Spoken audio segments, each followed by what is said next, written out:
ભારતના વારાણસી ખાતે વડાપ્રધાનની ઉપસ્થિતિમાં કિસાન સન્માન નિધિ કાર્યક્રમ યોજાયો હોય ત્યારે ભાવનગરમાં પણ વર્ચ્યુઅલી રીતે વડાપ્રધાન સાથે અટલ ઓડિટોરિયમ હોલમાં કેન્દ્રીય મંત્રી સહિત સ્થાનિક ધારાસભ્યો નેતાઓ પણ ઉપસ્થિત રહ્યા હતા।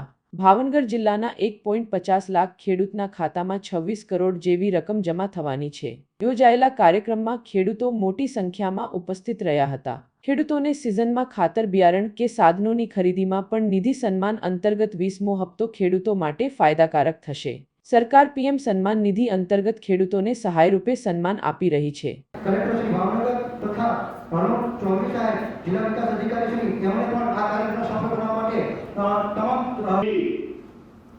सार्वजनिक रूप से बहुत बहुत बधाई देता हूं ताकि वे जन भागीदारी से युवा पीढ़ी को जोड़ करके ऐसे अद्भुत कार्यक्रमों की रचना करते हैं और सफलतापूर्वक उसको आगे बढ़ाते हैं।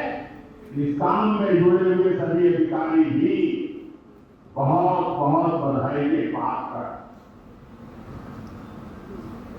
जो ये प्रतियोगिता में हिस्सा ले रहे हैं उनको भी मेरी बहुत बहुत शुभकामनाएं। साथियों, हमारी सरकार निरंतर किसानों की खुशहाली के लिए काम। ભાવનગર તથા ભરૂચ ચૌધરી સાહેબ જિલ્લા વિકાસ અધિકારી શ્રી તેમણે પણ આ કાર્યક્રમ સફળ બનાવવા માટે તમામ व्यवस्था बना दी है। ना लीकेज होगी न गली का। जो पिछली सरकारों की गलत नीतियों के कारण